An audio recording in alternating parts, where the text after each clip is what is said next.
Here you go. Trying something out a little different with my mustache. I think I actually need more wax because this side is held up. Likes to kind of... Anyway, I don't think it looks too bad. Just looks off-sided, which is what makes it look bad. Gonna continue to try. Anyway, you guys didn't come here necessarily to hear me rant. Maybe you did. But anyway, we've got the Swiss Family Robinson here by Joanne Weiss, and we are on Chapter 6. So let's go ahead here and get started.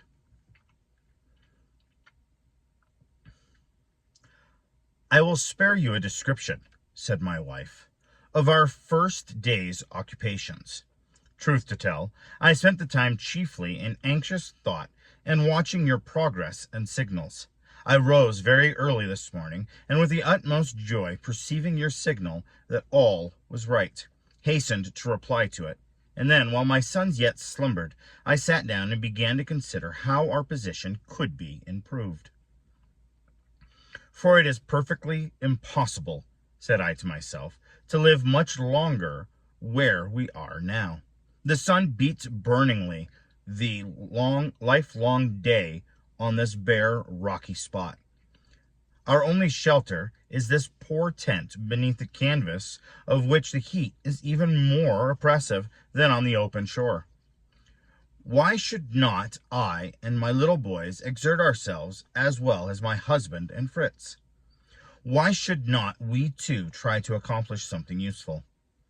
If we could but exchange this melancholy and unwholesome abode for a pleasant, shady dwelling place, we should all improve in health and spirits. Among those delightful woods and groves where Fritz and his father saw so many charming things, I feel sure there must be some little retreat where we could establish ourselves comfortably. There must be, and I will find it. By this time the boys were up, and I observed Jack very quietly and busily occupied with his knife about the spot where Fritz's jackal lay. Watching his proceedings, I saw that he had cut 2 long, narrow strips of the animal's skin, which he cleaned and scraped very carefully. And then, taking a handful of great nails out of his pocket, he struck them to the skin points outward, after which he cut strips of canvas sailcloth, twice as broad as the thongs, doubled them, and laid them on the raw side of the skin as to cover the broad, flat nail-heads. At this point of the performance, Master Jack came to me with an agreeable request that I would kindly stitch the canvas and moist skin together for him. I gave him needles and thread, but could not think of depriving him of the pleasure of doing it himself. However, when I saw how good-humoredly he persevered in the work with his awkward, unskilled fingers, I took pity on him, and conquered the disgust I felt. Finished lining the skin dog collars he had so ingeniously contrived. After this, I was called upon to complete in the same way a fine belt of skin he had made for himself. I advised him to think of some means by which the skin might be kept from shrinking. Ernest, although rather treating Jack's manufacture with ridicule, proposed a sensible enough plan, which Jack forthwith put to execution. He nailed the skin, stretched flat on a board, and put it in the sun to dry. My scheme of a journey was agreed to joyously by my young companions. Preparations were instantly set on foot. Weapons and provisions were provided, the 2 elder boys carrying guns, while they gave me charge of the water flasks and a small hatchet. Leaving everything in as good order as we could at the tent, we proceeded toward the stream, accompanied by the dogs. Turk, who had accompanied you on your first expedition, seemed immediately to understand that we wished to pursue the same route, and proudly led the way. As I looked at my 2 young sons, each with his gun, and considered how much the safety of the party depended on these little fellows, I felt grateful to you, dear husband, for having acquainted them in childhood with the use of firearms. Filling our water jar, we crossed the stream and went on to the height, from whence, as you described, a lovely prospect is obtained, at the sight of which a pleasurable sensation of buoyant hope, to which I had long been a stranger, awoke within my breast. A pretty little wood in the distance attracted my notice particularly, and thither we directed our course. But soon finding it impossible to force our way through the tall, strong grass, which grew in dense luxuriance, higher than the children's head, we turned toward the open beach on our left, and following it, we reached a point much nearer the little woods. Then, quitting the strand, we made toward it. We had not entirely escaped the tall grass, however, and with the utmost fatigue and difficulty were struggling through the reeds, when suddenly a great rushing noise terrified us all dreadfully. A very large and powerful bird sprang upward on the wing. Both boys attempted to take aim, but the bird was far away before they were ready to fire. "Oh dear, what a pity!" exclaimed Ernest. "Now, if I had only had my gun light, and if the bird had not flown quite so fast, I should have brought him down directly."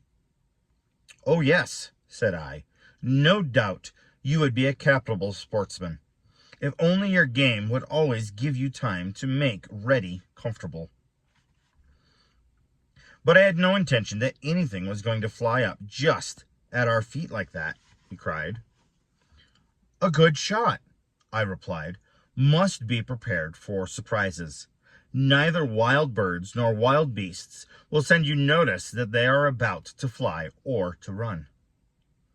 "What sort of bird can it have been?" inquired Jack. "Oh, it certainly must have been an eagle," answered little Franz. "It was so very big." "Just as if every bird must be an eagle," replied Ernest, in the tone of derision. "Let's see where he was sitting, at all events," said I. Jack sprang toward the place, and instantly a second bird, rather larger than the first, rushed upward into the air with a more startling noise. The boys stood staring upward, perfectly stupefied, while I laughed heartily, saying, "Well, you are first-rate sportsmen, to be sure. You certainly will keep my larder famously well supplied." At this, Ernst colored up and looked inclined to cry, while Jack put on a comical face, pulled off his cap, and with a low bow called after the fugitive, "Adieu for the present, sir. I live in hopes of another meeting." On searching the ground carefully, we discovered a rude sort of nest made untidily of dry grass.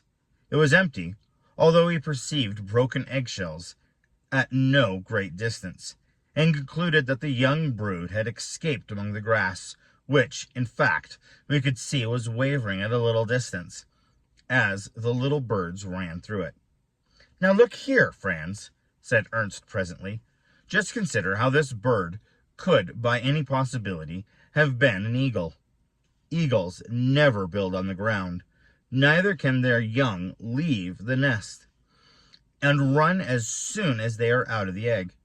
This is a peculiarity of the galatinous tribe of birds alone, to which then these must belong. The species, I think, is indicated by the white belly and dull red color of the wing coverts which I observe in these specimens, and I believe them to be bastards, especially as I noticed in the largest and fine mustache-like feathers over the beak, peculiar to the great bustard.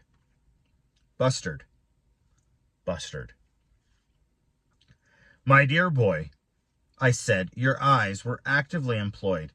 I must confess, if your fingers were unready with the gun, and after all, it is just as well, perhaps, that we have not thrown the bustard's family into mourning."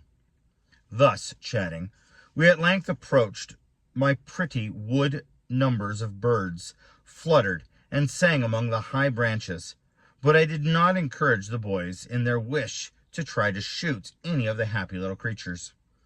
We were lost in admiration of the trees in this grove, and I cannot describe to you how wonderful they are, nor can you form the least idea of their enormous size without seeing them yourself. What we had been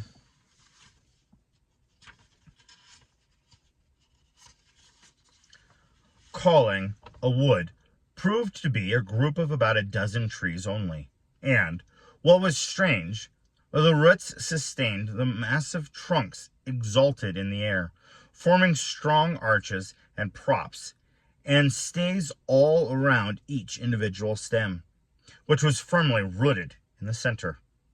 I gave Jack some twine and scrambled up one of the curious open-air roots. He succeeded in measuring round the trunk itself and made it out to be 18 yards. I saw no sort of fruit, but the foliage is thick and abundant, throwing delicious shade on the ground beneath, which is carpeted with soft green herbage, and entirely free from thorns, briars, or bushes of any kind. It is the most charming resting place that ever was seen, and I and the boys enjoyed our midday meal immensely in the glorious palace of the woods, so grateful to our senses after the glare and heat of our journey thither. The dogs joined us after a while. They had lingered behind on the seashore, and I was surprised to see them lie down and go comfortably to sleep without begging for food, as they do usually when we eat. The longer we remained in this enchanting place, the more did it charm my fancy. And if we could manage to live in some sort of dwelling among the branches of those grand, noble trees, I should feel perfectly safe and happy. It seemed to me absurd to suppose we would ever find another place half so lovely. So I determined to search no further, but return to the beach and see if anything from the wreck had been cast up by the waves which we could carry away with us. Before starting, Jack persuaded me to sit quietly a little longer and finish making his belt and the spiked collars for the dogs. For you must know that the child had actually been carrying the board on which these were stretched all this time, so that they could get the full benefit of the sun. As they were now quite dry, I completed them easily, and Jack girded on the belt with great pride, placing his pistols in it, and marching about in the most self-important style, while Ernst fitted the collars on the two dogs. On reaching the shore, we found it strewn with many articles, doubtless of value, but all too heavy for us to lift. We rolled some casks, however, beyond high water mark, and dragged a chest or two also higher on the beach, and while doing so observed that our dogs were busy among the rocks. They were carefully watching the crevices and pools, and every now and then would pounce downward and seize something which they swallowed with apparent relish. "They are eating crabs," said Jack. "No wonder they have not seemed hungry lately." And sure enough, they were catching the little green crabs with which the water abounded. These, however, did not apparently entirely satisfy them. Some time afterward, just as we were about to turn inland toward the ford, we noticed that Juno was scraping in the sand and turned up some round substances, which he hastily devoured.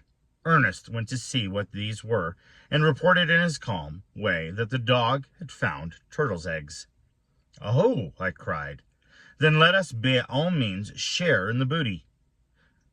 Miss Juno, however, did not at all approve of this, and it was with some difficulty that we drove her aside while we gathered a couple of dozen eggs, stowing them in our provision bags.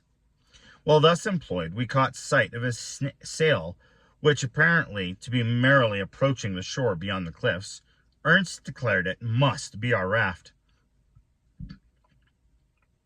We hastened to the stream, and crossing it by the stepping stones, came in sight of the landing place, where we joyfully met you. Now, I hope you approve of our proceedings, of our exploring party, and that tomorrow you will do me the favor of packing everything up and making us a way to live among the splendid trees." "Aye, little wife," said I. "So that is your idea of comfort and security, is it? A tree. I do not know how many feet high, on which we are to perch and roost like the birds. If we had but wings or a balloon, it would, I own, be a capital plan." "Laugh as much as you like," returned my wife. "My idea is not so absurd as you make it out. We should be safe up there from jackals' visits during the night. And I know I have seen at home in Switzerland quite a pretty arbor, with a strong floor up among the branches of a lime tree. And we went up the staircase to reach it.